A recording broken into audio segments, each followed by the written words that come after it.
Donc, bonjour à tous. Donc, je suis Caroline Weber. J'ai la charge d'animer la deuxième table ronde sur la dynamique de la RSE dans ses relations avec les parties prenantes. Je vais vous présenter rapidement les gens qui vont intervenir. Donc, d'abord Marie-Josée.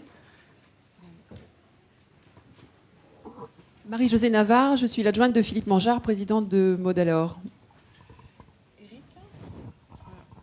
Je m'appelle Éric Lieur, je suis directeur général délégué d'Overlap Group, en charge du développement durable. Et Gaël Féjean. Bonjour, donc Gaël Féjean, je dirige la société Limit Caps et depuis peu Gaia Index, qui est spécialisée sur l'extra-financier. Donc je vais commencer par quand même vous dire rapidement, puisqu'on est partenaire de l'opération Middle Next, donc vous présenter vite fait Middle Next, parce que quand j'ai regardé la liste des participants inscrits, je ne suis pas sûre que vous la connaissiez tous. Et pourquoi nous, on considérait que ça faisait sens de participer à ce colloque où le MEDEF nous a gentiment invités.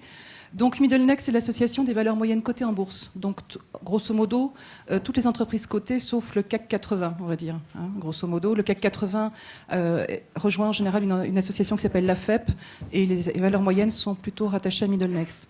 Donc, qu'est-ce que c'est Middle Next? Donc, c'est une association patronale créée par des dirigeants qui a 4 vocations, qui est un lieu d'échange entre dirigeants. Donc, on organise grosso modo 80 réunions de dirigeants par an. Et l'année dernière, il y en a 2000 qui sont venus. Donc, on brasse beaucoup et on échange beaucoup entre dirigeants.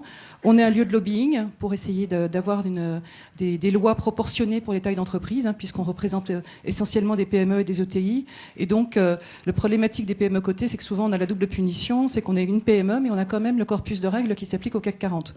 Donc, d'essayer d'avoir une démarche proportionnée là-dessus. On est un lieu de formation, donc on a un institut de formation, et puis on a également un institut de recherche, dont je vous reparlerai après, puisqu'on a des axes de recherche justement en RSE, appliqués aux valeurs moyennes.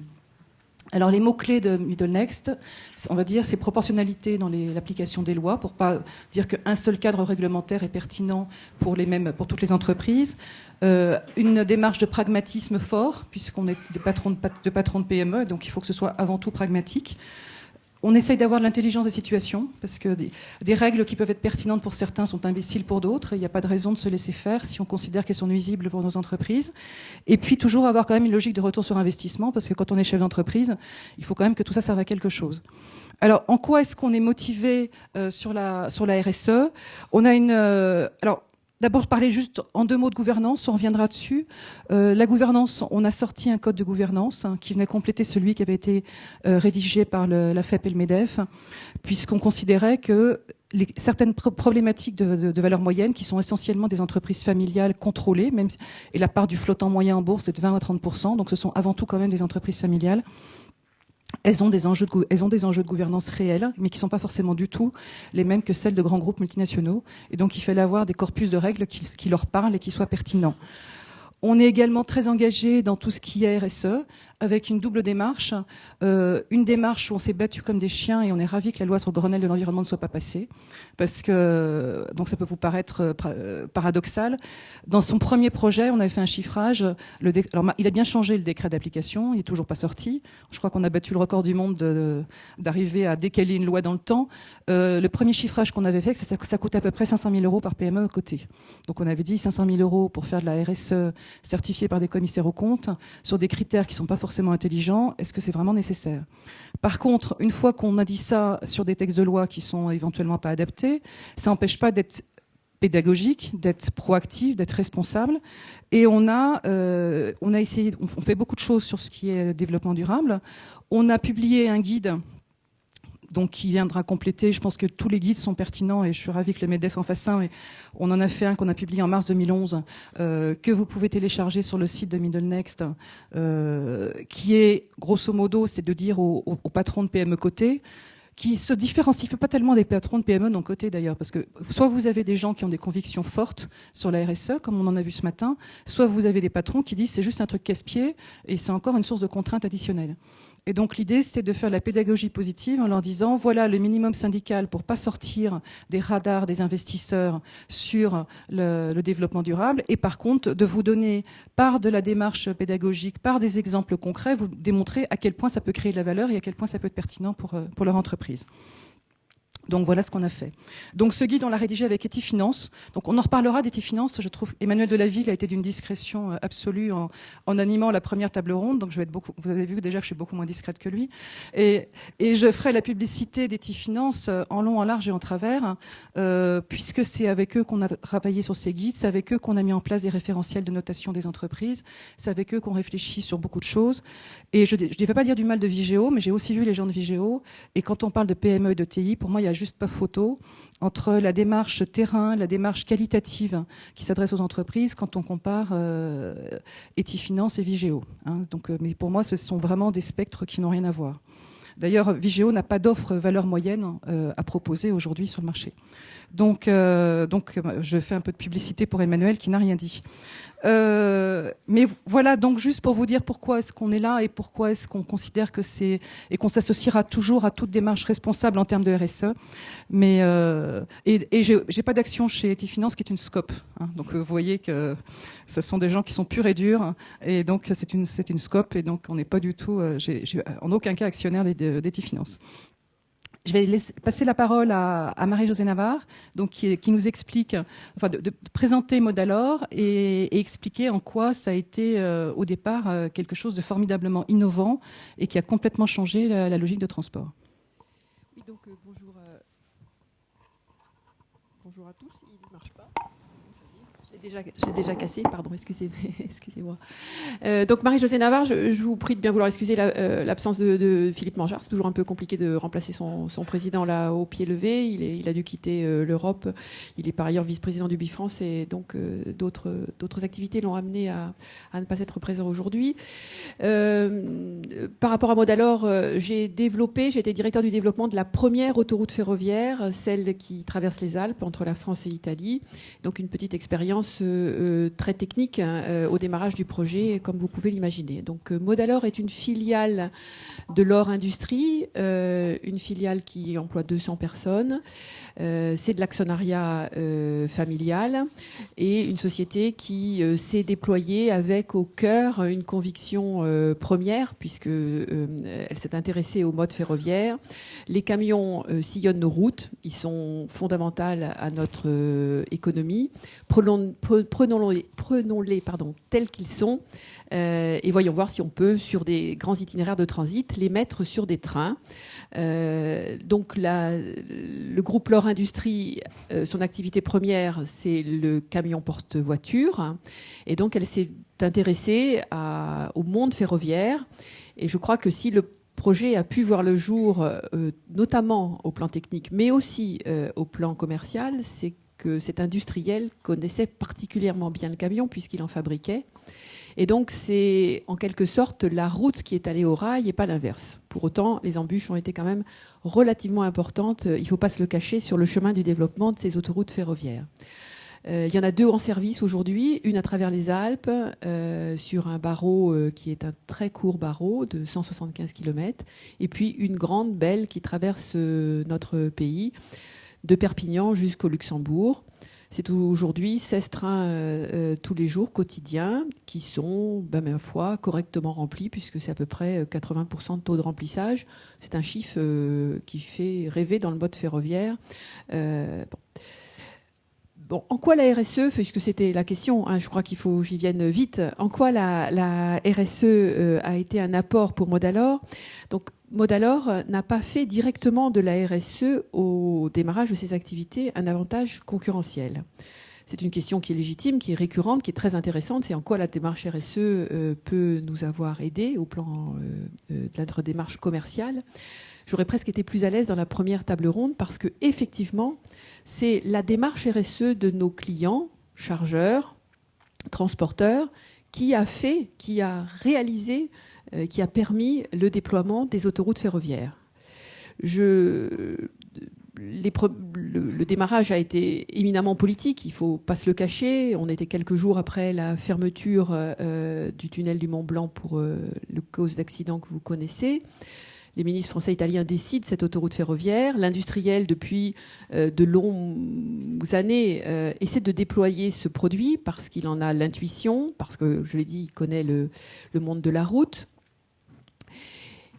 Et puis le projet démarre avec quelques préoccupations techniques, vous l'imaginez bien, mettre un camion sur un train, sur les infrastructures existantes, sans investissement lourd sur ces infrastructures. C'était tout de même une gageure assez intéressante à relever. Et au fond, le démarrage, il a été assuré parce que des clients indirects de l'autoroute ferroviaire, Arkema notamment, qui a véritablement été un booster essentiel à notre démarrage, a fait de recours à ce transport écologique un élément de sa propre démarche développement durable et nous a permis d'accéder à un marché, à travers les transporteurs routiers qui l'affrétaient, tout à fait considérable. Et ça a été vraiment un moment crucial dans le déploiement de ces autoroutes ferroviaires. Donc, en quelque sorte, ça a eu un petit côté magique pour nous, la démarche RSE de ces grands groupes. On n'en a pas pris conscience tout de suite, hein, mais c'est finalement en essayant de faire les étapes de conviction sur le papier de l'intérêt du produit dans une chaîne logistique qu'on s'est aperçu qu'effectivement, on pouvait avoir recours à ce ressort commercial tout à fait considérable. Et on ne remerciera pas assez ces clients chargeurs de nous avoir aidés à faire le démarrage d'un concept qui, quand il est dans l'innovation, est toujours un peu difficile à imposer. Voilà, donc un élément tout à fait essentiel dans le déploiement de l'activité.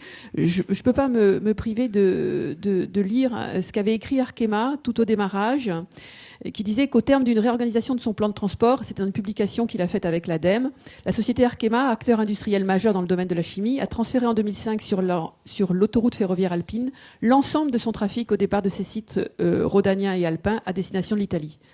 Elle a l'ambition d'être un acteur innovant de l'industrie chimique mondiale. Elle s'attache à identifier et réduire les risques liés au développement de ces transports de matières dangereuses. Voilà, je crois que tout est dit. On a pu déployer notre dispositif dans ce cadre-là. Alors, en quoi ça a changé quelque chose avec autre partie prenante que les clients, les fournisseurs, les salariés, les banquiers? Alors, sur un sujet de l'innovation, il y a un facteur d'entraînement. On peut le ressouligner à nouveau. Les fournisseurs de l'autoroute ferroviaire, c'est d'abord les entreprises ferroviaires. Dans le cas de la France et l'Italie, c'est les chemins de fer français et italiens. Dans le cas de Luxembourg, c'est les chemins de fer luxembourgeois et de nouveau la SNCF. Je crois que ça a eu un facteur de motivation supplémentaire, hein. Ça n'empêche que les difficultés sont réelles. Vous savez que le monde ferroviaire hexagonale traverse une crise dont on aimerait voir l'issue, hein, puisque ces projets, et je pense que quelque part, nos autoroutes ferroviaires ont été un révélateur de progrès, mais aussi malheureusement de difficultés, puisque pour qu'elles puissent se déployer, il faut de la fiabilité, il faut que le service soit à l'heure, quotidiennement, et ce sont des exigences que le monde ferroviaire a eu en France quelques difficultés à relever. Tout au démarrage, si on nous avait dit que ces autoroutes ferroviaires représenteraient aujourd'hui plus de 7% de la part de marché du rail en France en matière de transport de marchandises, je crois qu'on n'y aurait pas cru, hein. C'est un peu un triste bilan, pardon de le dire comme ça, parce qu'au fond, ce n'est que 16 trains, hein, mais qui sont aujourd'hui un produit d'appel tout à fait intéressant pour le transport combiné. Et puis, ça part encore une fois du constat que les camions sont là, ils sont sur nos routes, essentiels à notre économie, offrons-leur. Il y en a 4 millions quand même qui traversent notre territoire de nord au sud, offrons-leur des solutions qui sont à leur mesure. Donc, pour revenir à la question sur les parties prenantes, je pense très clairement qu'on s'est mis à raisonner en termes de bilan d'externalité, pas simplement que les gaz à effet de serre, donc ça a été quand même essentiel en termes de congestion routière. Une autoroute ferroviaire, un camion sur un train qui traverse la France de Perpignan à Luxembourg, c'est 1 000 € d'externalité économisée. Donc j'entends là les gaz à effet de serre, les polluants, la congestion, la sécurité, donc l'accidentologie et le bruit. Pas tout à fait rien, hein. Donc oui, voilà, un élément de motivation très important avec nos fournisseurs. Et avec vos collaborateurs? Un peu du même ressort, ça reste, on est une petite entreprise, hein, qui malheureusement est un peu en difficulté aujourd'hui, donc je le dis avec un peu le cœur un peu qui serre, parce que ça va pas assez vite, hein. Je pense qu'il faut que si la RSE doit encore nous apporter des choses. Il faut que ça aille plus vite. Le monde change, il change plus vite qu'on ne pourrait peut-être l'appréhender. Et donc voilà, nos collaborateurs, je crois qu'il faut se dire clairement que ce qu'ils imaginent demain, c'est que le Modalor puisse continuer son déploiement. On en a besoin. On s'est beaucoup appuyé sur la démarche RSE de nos clients chargeurs, je l'ai dit, et du développement durable. Mais on ne peut pas tout, mettre l'ensemble des paramètres en diapason en même temps. Et on traverse une phase difficile. Voilà. Merci. Donc, Eric, alors, on a beaucoup parlé d'entreprises qui étaient plutôt industrielles. Donc, on comprend bien que la RSE, à partir du moment où vous vous intéressez à des éléments qui composent la marge brute, c'est toujours intelligent d'essayer de réduire les coûts qui composent une marge brute. Par contre, quand on s'adresse à une société de service, une petite société de service, une PME de 340 personnes, finalement, quelle est la motivation pour commencer à regarder la RSE ? Avant de répondre directement à ta question sur la motivation, j'aimerais quand même présenter Overlap Group. Tu as présenté Middle Next, donc je vais essayer de présenter Overlap Group. Donc Overlap Group, une société de services informatiques française, dont le siège social est à Courbevoie, à côté de Paris, et qui est spécialisée dans l'optimisation des infrastructures informatiques. C'est notre cœur de métier. On intervient sur tout le cycle de vie des infrastructures informatiques, au titre du conseil, de l'architecture, de tout ce qui est sécurité, tout ce qui est autour des réseaux, etc. etc. On est positionné... Nos clients, c'est des grands groupes, d'abord, mais c'est aussi ce que nous on appelle des ETI, comme EDF, je crois aussi on appelle des ETI, des entreprises de taille intermédiaire, donc, et que certains appellent plus familièrement des bonnes grosses PME, c'est-à-dire des entreprises, des structures locales qui ont un développement, qui ont un rayonnement, qui ont une dimension locale importante et qu'on retrouve, je crois, beaucoup plus en Allemagne qu'en France. Mais ça, c'est des clients avec lesquels on aime beaucoup travailler. Donc, deux types de marchés. Et comme on est une société franco-française, on a absolument besoin de développer un savoir-faire, de développer de la valeur ajoutée pour nos clients, mais aussi pour les clients de nos clients. Sinon, on ne peut pas exister. Donc, on a absolument besoin d'être dans l'innovation, d'aller à la recherche de talents, de façon à ce que demain, on puisse apporter de la valeur ajoutée à nos clients et aux clients de nos clients. Alors, Overlap a publié son premier rapport RSE, qu'on peut peut-être montrer pour voir à quoi ça ressemble. Voilà. Le voilà. Et pourquoi faire ? Alors, en fait, ce rapport RSE est le fruit d'une démarche. Un peu comme Marie-Josée Navarre, on a à l'origine été sollicité par nos grands clients en nous demandant quelle était notre démarche RSE. On s'est demandé si c'était un gros mot ou si c'était autre chose.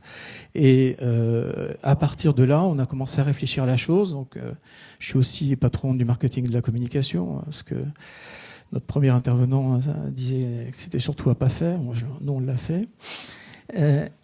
Et donc, j'ai pondu une lettre en 3 pages expliquant comment on était grand, comment on était beau, comment on était fort en matière de RSE. Puis on s'est dit c'est quand même peut-être pas suffisant. Donc on est allé dans une démarche avec un consultant qui nous a accompagnés. Nous avons quand même identifié 190 paramètres. Donc j'ai entendu 20-30, c'était maximum. Donc là aussi, on n'est pas tout à fait dans les clous. Et donc c'est quand même 190 paramètres qui sont simples, qui sont mesurables et qui concernent le RSE pour une société de service. Le RSE pour une société de service, c'est 2 dimensions essentielles.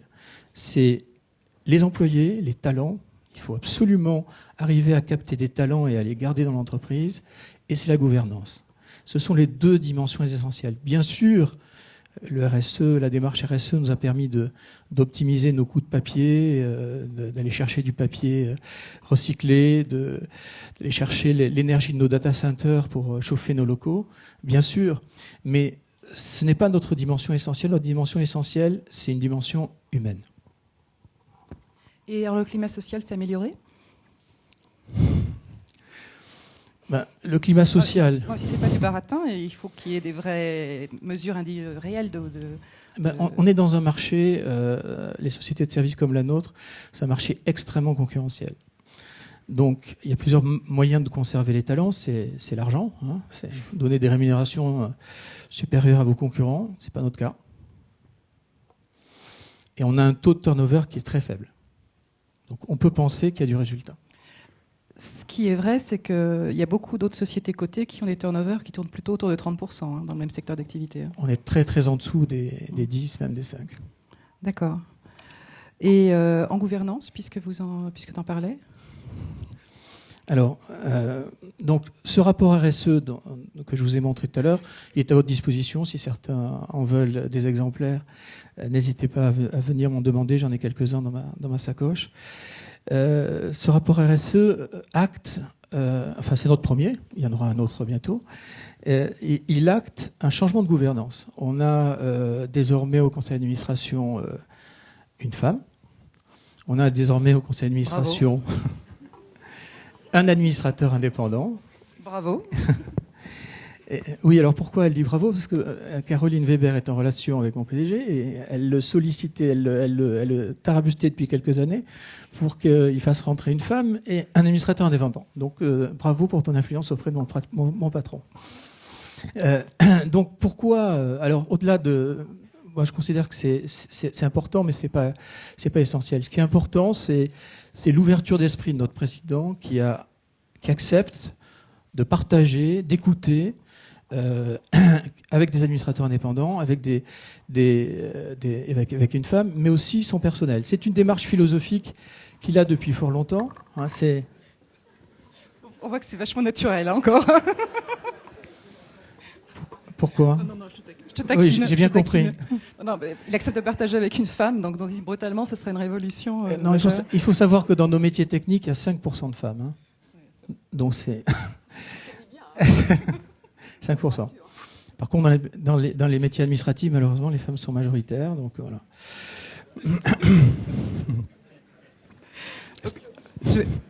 C'était un renvoi d'ascenseur.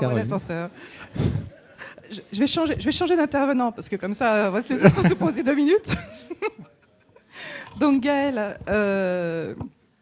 Gaël Féjean, qui est analyste financier de formation, qui a fondé et dirigé pendant 12 ans le bureau indépendant d'analyse qui s'appelle ID Midcap, qui vient juste de le quitter en faisant un spin-off de Gaia Index, dont il va nous parler.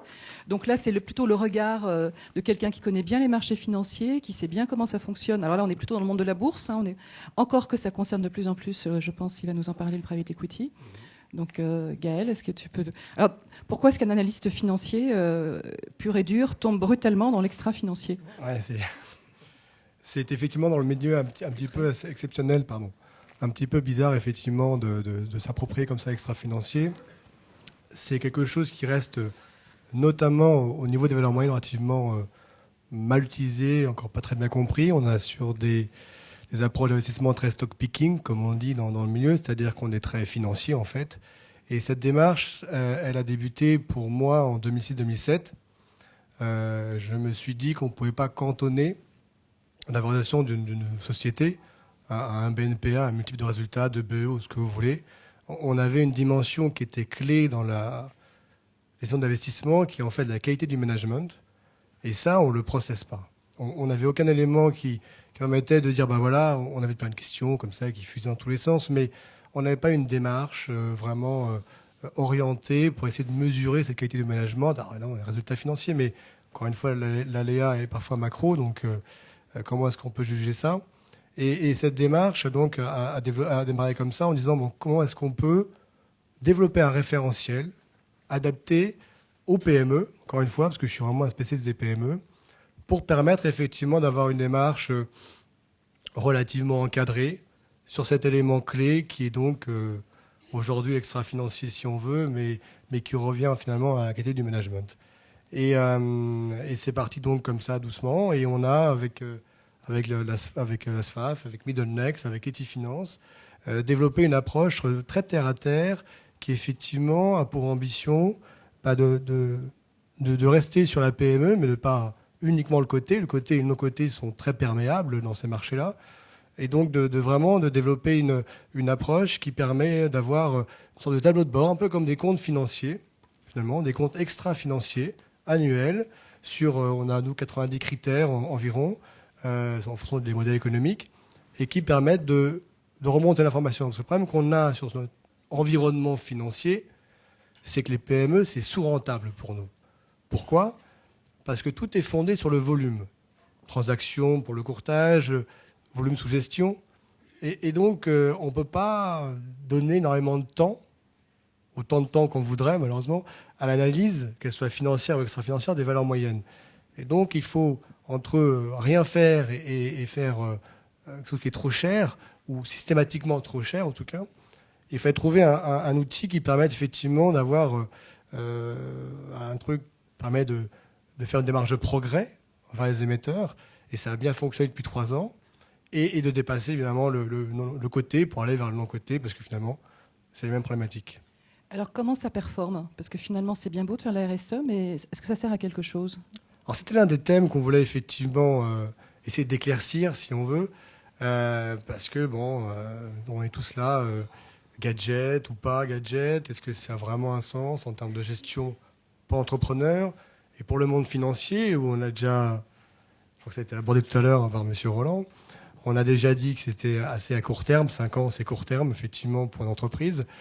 Comment est-ce qu'on peut rester dans le métier qu'on doit faire, la performance ? Je rappelle qu'on fait la performance pour les investisseurs qui sont vous, finalement l'épargne française. Donc comment est-ce qu'on peut lier une démarche à long terme avec une perspective à court terme ? Et l'équation était performance extra-financière, performance économique et donc performance boursière. Donc nous aujourd'hui on traite sur le côté 230 valeurs qui sont l'essentiel des sociétés cotées, PME, ETI bien sûr. Et on note ces valeurs avec un système finalement assez simple et assez efficace. Et on en tire un panel de 70 valeurs. Les 70 valeurs qui génèrent les meilleures notations.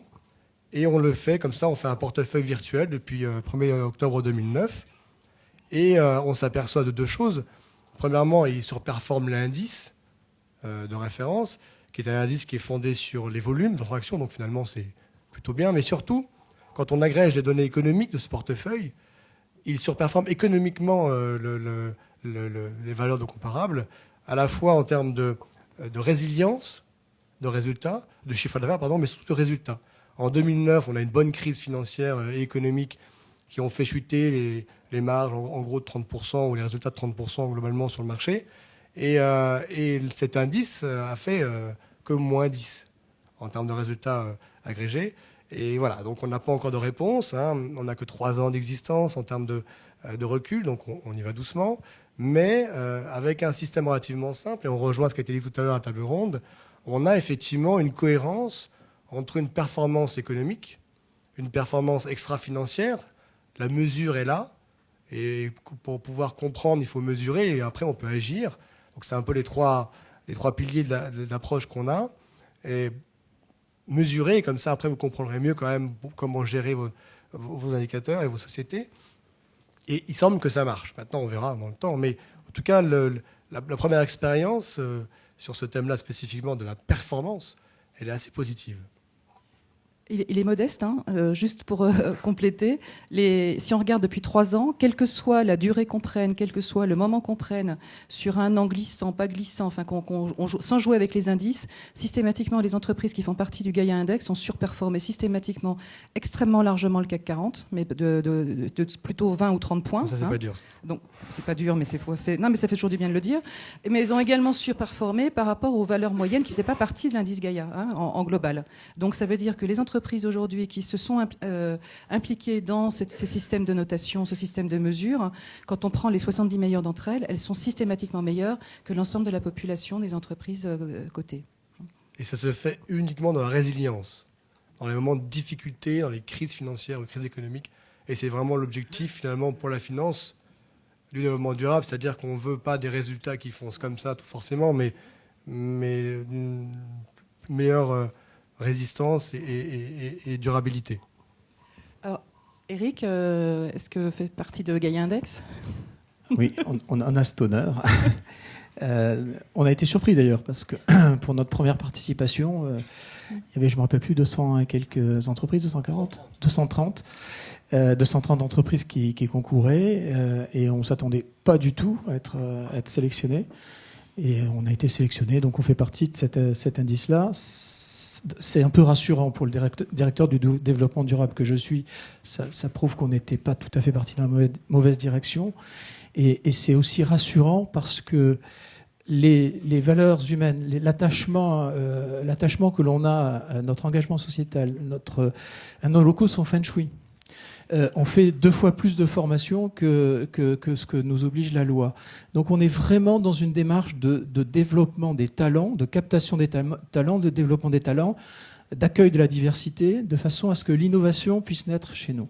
Voilà. Donc on est content de faire partie de l'indice Gaïa. C'est aussi un signe qu'on est peut-être sur la bonne voie. On espère le rester l'année prochaine d'ailleurs. Et par curiosité, ça change quoi d'être feng shui ? Ils sont plus productifs, les collaborateurs ? Venez nous voir. On viendra. Venez nous voir. Nos locaux, lorsqu'on arrive dans nos locaux, ils sont beaux. Et vous savez ou vous savez pas, moi je le savais pas, avant que mon président nous propose ces locaux-là. L'architecture feng shui est censée vous donner de l'énergie. Donc vous êtes censé vous sentir bien dans vos locaux. Voilà. Et est-ce que ça a changé les relations avec les investisseurs ? Quand vous discutez avec des gérants ou vos actionnaires qui détiennent vos actions cotées en bourse, hein ? Alors, Overlap Group est effectivement une société cotée. On a 40% du capital qui est dans le public et on a un seul fonds qui est au capital. Hein. Enfin, en tous les cas, à ma connaissance. Et l'actionnariat majoritaire, c'est le président Georges Rox qui est majoritaire à hauteur qui est actionnaire de référence à hauteur de 35%. Donc, on n'a pas de vraie relation, en dehors de l'investisseur institutionnel avec des fonds et notamment des fonds ISR. Emmanuel Delaville, donc Etifinance, devrait nous accompagner, pas tout de suite, mais dans quelques temps, pour avoir une démarche un peu plus structurée vis-à-vis des fonds ISR. C'est un travail auquel on va s'atteler, mais qui n'est pas encore initialisé. Justement, si on parle des fonds ISR, comment est-ce que ça évolue aujourd'hui, Gaël ? En fait, alors je vais parler pour moi, mais je sais pas. Tout ça est très récent et ça va très vite. Donc globalement, aujourd'hui, il faut quand même dire que les fonds ISR sont réservés et captés par les grandes valeurs. C'est vraiment l'approche. Et je ne suis pas certain, et ça c'est vraiment mon opinion, que ça va beaucoup changer. L'enjeu pour nous, il est plus d'intégrer cette démarche extra-financière auprès de toute la gestion. Finalement, l'enjeu, c'est quoi ? C'est les 95% qui ne sont pas ISR. Là, on a des milliards qui sont investis en coté et en non coté. La démarche de progrès, on ne va pas en remettre une couche, mais en gros, c'est quand même intelligent, cette approche. Il faut la mesurer, il faut être capable de faire des choses pratiques qui servent à la fois à la gestion, entre guillemets, entreprise et à la gestion financière. Et ça, on peut le faire. Ça avance assez vite, finalement. Et donc, l'enjeu est là. C'est comment est-ce qu'on arrive à faire une économie, j'aimais bien tout à l'heure, une économie éco-responsable ou un écosystème plutôt qu'une économie de marché. Je pense que c'est bien ça l'enjeu. Et donc, cette thématique ISR, qui est pour moi une niche de marché intéressante, mais à la limite, comme le stock picking, comme le growth, comme les value, comme toutes ces stratégies d'investissement, très bien. Le sujet, c'est comment est-ce que l'économie permet de faire mieux. Et ça, la gestion, qu'elle soit cotée ou pas cotée, commence à l'entendre, commence à se dire effectivement il y a des leviers là à mieux cerner pour pouvoir faire une meilleure gestion finalement et donc de meilleures performances. Et ça commence à faire son petit bonhomme de chemin au-delà des réglementations. C'est vraiment une thématique qui avance surtout dans le private equity, dans le non-coté entre guillemets, où là ça va très vite. Bon, juste une dernière remarque avant de vous passer la parole et de vous laisser poser des questions aux intervenants. J'avais parlé tout à l'heure de l'Institut de recherche qu'on a créé et qui a des axes de recherche en développement durable. On a fait pas mal d'entretiens qualitatifs. Il y a des papiers qui vont sortir, des thèses qui sont en train d'être de démarrer. C'est un processus tout récent. Hein, ça va plutôt porter ses fruits dans un an ou deux. Les premières monographies d'entreprises qu'on sort. Alors, les bureaux Feng Shui, c'est sympa. Il y a un exemple que j'adore citer, c'est les bicyclettes de fonction, hein, parce que on a des entreprises cotées qui ont des bicyclettes de fonction, et je trouve que c'est très emblématique de choses. Alors évidemment, c'est plus facile quand on a des bureaux dans le centre de Paris que quand on est en province. Mais il y a aujourd'hui beaucoup d'imagination, il y a beaucoup de valeurs moyennes qui font du développement durable sans le savoir. Les premiers retours qu'on a, et Marie-Hélène Beer, qui est notre chercheuse en développement durable, juste pour vous donner quelques mots, c'est sur lesquels témoignent les dirigeants, c'est une meilleure qualité, une meilleure productivité, une augmentation des ventes, de la loyauté des consommateurs, une meilleure capacité d'attraction et de rétention des meilleurs collaborateurs, etc. Ça vient aussi progressivement, alors plus par le biais de la gouvernance que par le développement durable. Aujourd'hui, ça rentre dans les grilles de scoring des banques, de l'assurance crédit, et que donc aujourd'hui, si on est purement cynique, je dis toujours aux dirigeants, à défaut d'y croire, si au début vous y croyez pas, en tout cas, il faut qu'aujourd'hui vous ayez au moins une réflexion et un discours dessus, puisque c'est attendu par toutes vos parties prenantes. Donc, sur ce, si vous avez des questions à poser, pour respecter le timing.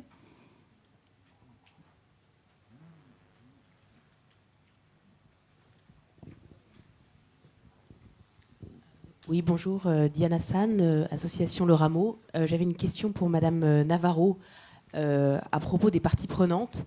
Je voulais savoir quelle était votre relation avec la SNCF. Alors, elle a été capitalistique dans la première autoroute ferroviaire. Nous avons créé avec l'entreprise ferroviaire 2 sociétés pour le déploiement de ce service, Modalor étant le fabricant du wagon. Donc, avec la SNCF, on a créé une société qui porte l'actif que constitue le wagon. Et nous sommes intervenus au capital de la société qui exploite ce qu'on appelle l'opérateur du service sur cet itinéraire. Pour ce qui concerne l'autoroute ferroviaire longue distance, au capital de la société de service, il y avait au démarrage la Caisse des dépôts, actionnaire majoritaire, Vinci, les chemins de fer luxembourgeois, la SNCF, pardon, excusez-moi de cette hésitation, et Modalor. En 2009, élément stratégique du déploiement du Grenelle de l'environnement sous la partie transport ferroviaire, la Caisse des dépôts est sortie du capital de la société Lorirail, qui est la société donc exploitante, et la SNCF est devenue majoritaire. Je n'ai pas de commentaires à faire à ce sujet. Je pense qu'il y a un petit sujet qui est peut-être assez éloigné de vos préoccupations, mais qui pour nous a été un élément de motivation très important que je voudrais souligner. C'est la capacité d'avoir eu accès à des ressources de financement innovantes, et notamment les certificats d'économie d'énergie qui étaient peu pratiqués dans le domaine du transport et qui ont pu bénéficier à nos wagons Modalor dans une génération là qui est en cours d'exécution, qui porte sur la période 2010-2012 et qui permettent à des obligés, les revendeurs d'hydrocarbures notamment, EDF, de nous permettre donc une source de financement qui représente sur l'acquisition d'un wagon Modalor plus de 20% de son coût d'acquisition. Donc c'est tout à fait important. Donc c'est bien dans l'insertion globale de la démarche là plutôt d'aider qu'on a pu bénéficier de ce dispositif. Parce qu'on a compté les économies d'énergie qui étaient attachées, tout simplement. On a valorisé ce que ça représentait. Oui. Juste une question. Pourquoi est-ce que ça ne se développe pas plus vite quels sont les freins quels sont les freins c'est tellement évident comme approche, et surtout en longue distance, comme ça, enfin 1000 km quand même. Qu'est-ce qui... C'est un peu éloigné du débat, donc et puis quand je commence, c'est difficile à arrêter. Mais bon, ce qui est rassurant quelque part, c'est que les poids lourds, ils sont toujours sur les routes. Donc notre marché, il est là et il est accessible. Je pense que globalement, l'inertie du monde ferroviaire, et en France, il faut le dire, quand même, on a fait de très belles choses en matière de transport de voyageurs, qui a mis dans l'ombre le transport de marchandises.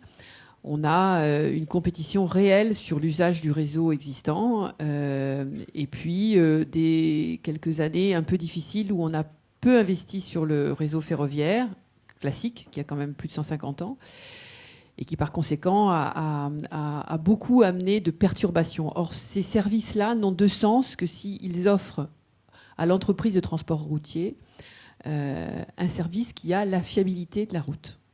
Sinon, c'est hors marché. Alors, économiquement, c'est intéressant parce que le transporteur ne remet que la semis, ne remet pas le tracteur. Donc, on fait l'économie du tracteur, du carburant et du chauffeur. On accède quand même à un volet qui, dans le domaine de l'humain, est stratégique. Aujourd'hui, les entreprises de transport routier ont des difficultés à recruter des chauffeurs parce que personne n'a envie de dormir sur une bande d'arrêt d'urgence d'une rocade d'une grande agglomération quand il s'agit de traverser la France. Et donc, il y a là la capacité d'organiser différemment la ressource humaine pour une entreprise de transport routier, de faire des rotations de ses chauffeurs et d'organiser ce qui est historiquement, dans le domaine du transport, les relais de postes qu'on a pu connaître. Donc, je pense que les freins, ils sont un peu liés à l'histoire difficile qu'a traversé le monde ferroviaire, qu'il traverse encore sur l'Hexagone. Je pense qu'on aura des succès très rapides dans le déploiement européen. Bon, alors ensuite, le deuxième sujet, c'est qu'effectivement, on a quand même une spécialité un peu franco-française de pas assurer la promotion plus forte de l'industriel quand il s'agit de se déployer international. Quand même quelques difficultés à pénétrer le marché alpin, de manière générale, qui est très, très consommateur de ferroutage. La sphère publique a quand même été tout à la fois très engageante et puis quelquefois un peu pénalisante quand même dans le déploiement. Une question ? Bonjour, je suis Michel Loussin, ambassadeur chargé de la responsabilité sociale d'entreprise auprès du ministre des Affaires étrangères. J'ai l'occasion d'aller souvent dans des réunions internationales et où on parle des relations avec les parties prenantes et de leur dynamisme. Et en général, à la tribune, il y a des représentants des syndicats, des organisations de consommateurs, des ONG. Là, j'ai une double interrogation. Donc, pourquoi n'y en a-t-il pas à cette tribune? Et la seconde, c'est est-ce que les trois entreprises ici présentes ont elles-mêmes géré un travail de création d'une relation dynamique avec ce type de parties prenantes?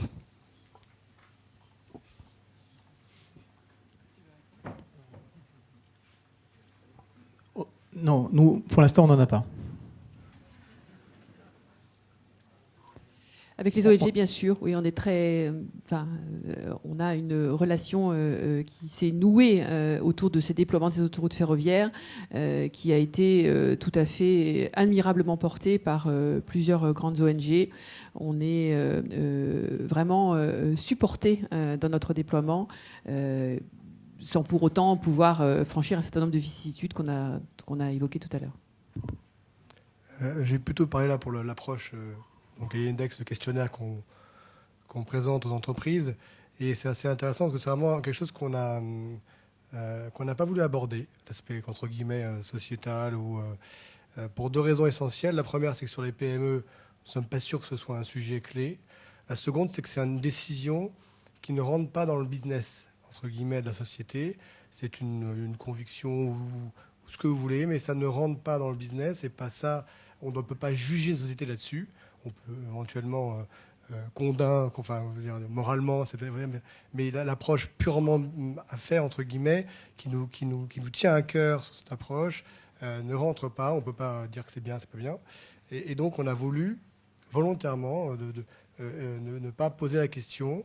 D'ailleurs, il y a une société qui m'a qui m'a dit mais nous, on en fait, mais on ne peut pas le dire. Parce qu'on estime qu'on fait de l'humanitaire, par exemple, on ne peut pas le dire, on estime que c'est encore une fois un choix et qu'on ne doit pas vendre ça au marché. Ce serait assez mercantile finalement. Et ça, je trouve que c'est pas mal. Donc on l'a évacué de façon tout à fait, je l'aurais pensé et réfléchi, pour justement ne pas transformer ça comme un argument commercial. Voilà, parce que c'était un peu le concept. Ce qui est vrai, c'est que quand on a commencé à discuter de mesures concrètes et finalement de formalisation de la RSE, parce qu'il y en avait énormément dans les PME, et bon, je pense proportionnellement qu'il y en avait infiniment plus que dans des groupes plus importants. Simplement, c'est un peu comme M. Jourdain, on fait de la prose sans le savoir. Là, il y a beaucoup de RSE qui est faite. Après, je partage totalement l'avis de Gaëlle sur l'idée de le formaliser à un certain point et de dire, mais moi, je vois beaucoup de dirigeants qui me disent, mais moi, j'en ai ras-le-bol qu'on me demande de déclarer que je suis éthique. Je considère que c'est juste normal et donc que je n'ai pas forcément à poser en préambule une question du genre je suis honnête, je suis éthique, je suis etc. Je ne vole pas, je ne tue pas. Ils disent non mais attendez, c'est juste le basique du basique et ça en tant qu'entrepreneur on n'a pas forcément à être vocal là-dessus, à le verbaliser etc. C'est qu'on considère que c'est juste, c'est notre, on n'est pas à s'en glorifier, c'est juste le basique du basique.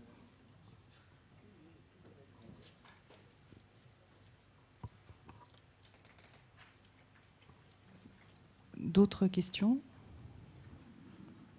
C'est l'heure d'aller déjeuner, c'est ça?